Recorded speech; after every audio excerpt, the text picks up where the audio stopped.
नमस्कार प्यारे बच्चों आज हम करने वाले हैं आपकी वर्कशीट नंबर 65। और बच्चों ये जो वर्कशीट है ये आपकी इंग्लिश की वर्कशीट है और क्लास 5th के लिए है। तो यहाँ पे आप अपना सेक्शन भर दोगे बच्चों और ये डेट है जिसे आप कॉपी में लिखोगे। यहाँ पे अपना नाम और यहाँ पे अपने टीचर का नाम भरोगे। और बच्चों जो आज की वर्कशीट है वो एक रिकैप्चुलेशन शीट है यानी कि वर्कशीट है। तो प्यारे बच्चों जो रिकैप्चुलेशन वर्कशीट होती है वो एक प्रकार से आपका टेस्ट होता है।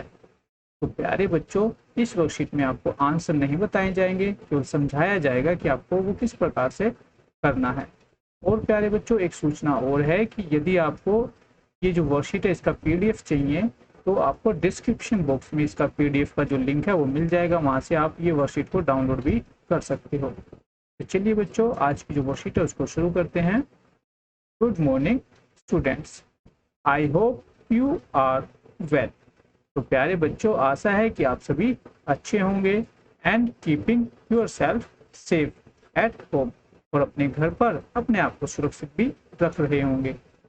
इन the previous worksheet we read the story flying together. प्यारे बच्चों हमने पिछली वर्कशीट में एक कहानी पढ़ी थी जिसका नाम था फ्लाइंग टूगेदर।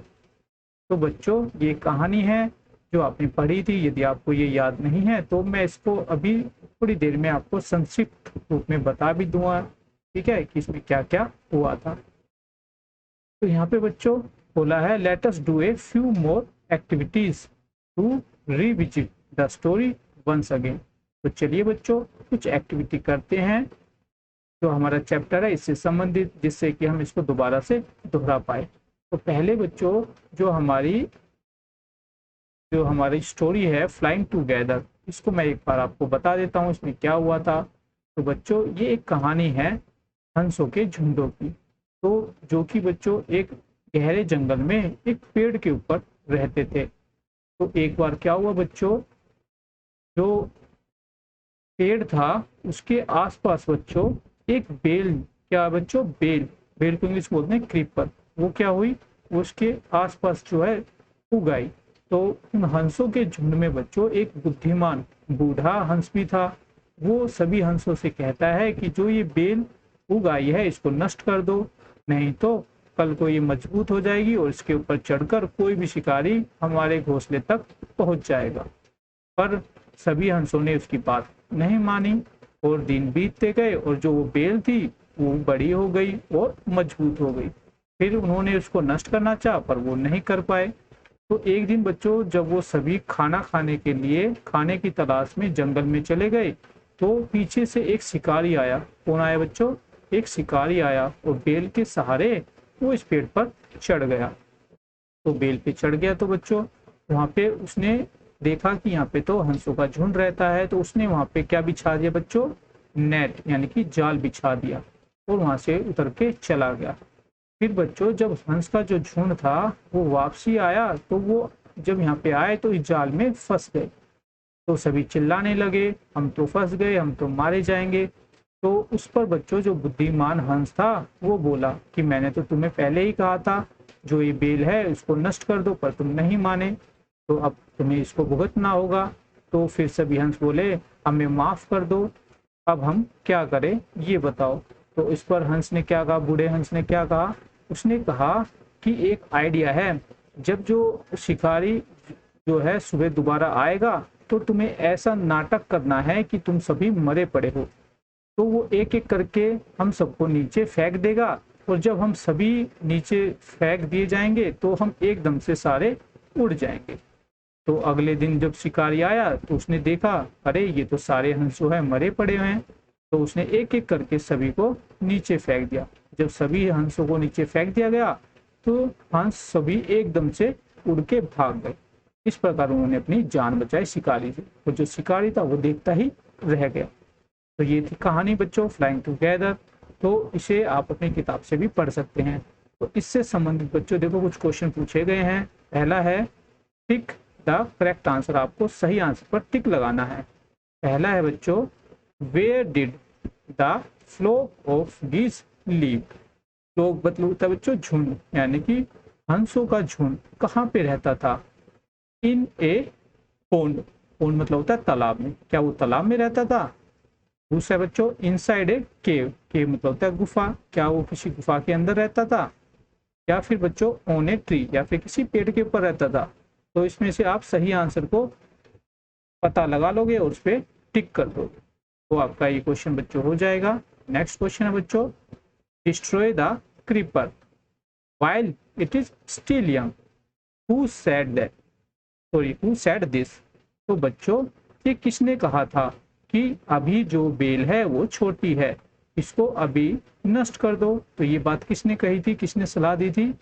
पहला है ए फ्लोक ऑफ गीज, यानी कि हंसों के झुंड ने ऐसा कहा था, या फिर ए वाइस ओल्ड गुज, या उन हंसों में जो बुद्धिमान बूढ़ा हंस था उसने ये कहा था, या फिर द हंटर यानी कि शिकारी ने ये कहा था। तो ये बात किसने कही थी बच्चों, वो आप यहाँ पे पहचान लोगे और उस पर सही का निशान लगा दोगे। नेक्स्ट है बच्चों, what did the Hunter spread on top of the tree. जो पेड़ था बच्चों उसके ऊपर जो शिकारी था उसने क्या जो है फैला दिया था? क्या उसने ए नेट यानी कि जाल फैलाया था, या फिर ए बेडशीट, एक बेडशीट फैलाई थी, या फिर फूड फॉर द बर्ड्स, या पक्षियों के लिए खाना फेंका था? तो बच्चों कौन सा सही आंसर होगा वो आप यहाँ पे पहचान लोगे और उस पर सही का निशान लगा दोगे।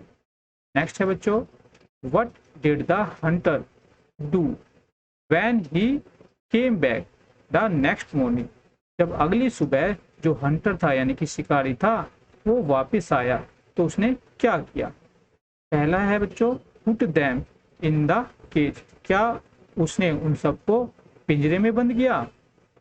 फिर throw them one by them, उनमें उन सबको एक एक करके नीचे फेंक दिया, या फिर left them on the tree, या फिर पेड़ पे ही छोड़ दिया? तो इनमें से सही आंसर आप पहचान गए होंगे, उस पर आप टिक लगा लोगे। नेक्स्ट है बच्चों, what is the opposite of weak. तो वीक मतलब होता है बच्चों कमजोर। तो कमजोर का अपोजिट बताना है, यानी कि उल्टा बताना है, क्या होता है? क्या वो बिग होता है? बिग मतलब तो बड़ा होता है, स्ट्रॉन्ग मतलब मजबूत होता है, और टॉल मतलब लंबा होता है। तो आप समझ गए होंगे आंसर क्या होगा, तो उस पर आप टिक लगा लोगे। इस प्रकार से बच्चों ये सभी क्वेश्चन जो है आपको करने हैं। ये आपका टेस्ट है इसलिए मैं आंसर आपको नहीं बता रहा हूँ, कहानी मैंने आपको बता दिया, उसके हिसाब से आप इसको सही कर लोगे। नेक्स्ट है बच्चों question number B, identify the pictures and name them. बच्चों आपको जो नीचे पिक्चर दी गई है उनको पहचानना है, उनका नाम लिखना है। You can take hint from the hint box. और इस काम को करने के लिए बच्चों आपको एक हिंट बॉक्स दिया गया है, इसमें लिखा हुआ है हंटर। हंटर मतलब होता है शिकारी। यहाँ पे लिखा है क्रीपर। क्रीपर मतलब होता है बेल। नेट मतलब होता है जाल। और ये फ्लोक ऑफ गीज मतलब होता है हंसों का झुंड। तो यहाँ पे आपको पहचान लेना है। देखो जो पहला चित्र है वो किस चीज का है वो आपको यहाँ पे लिखना है। दूसरा चित्र बच्चों ये किसका है वो आपको यहाँ पे लिखना है। और तीसरा चित्र बच्चों ये किसका है वो यहाँ पे लिख देना है। और चौथा चित्र बच्चों ये किसका है वो यहाँ पे लिखना है। मतलब मैंने बता ही दिया है, आप यहाँ से छाट के इनकी स्पेलिंग लिख दो। चलिए फिर आगे अगला क्वेश्चन देखते हैं। आगे बच्चों है टॉक टाइम यानी कि बातचीत का समय। बोला है कि डियर चिल्ड्रन, प्यारे बच्चों, look at the picture given on the right hand side carefully. यहाँ पे राइट हैंड साइड में आपको एक पिक्चर देखने को मिल रही है, वो आपको ध्यान से देखनी है। व्हाट डू यू थिंक, आपको क्या लगता है the boy and the women in the picture are talking about.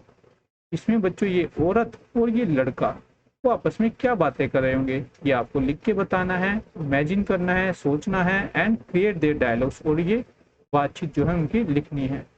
से देम आउट लाउड, ये आपको जोर से बोलना है। And write them in your notebook, और अपनी कॉपी में भी लिख लेना है।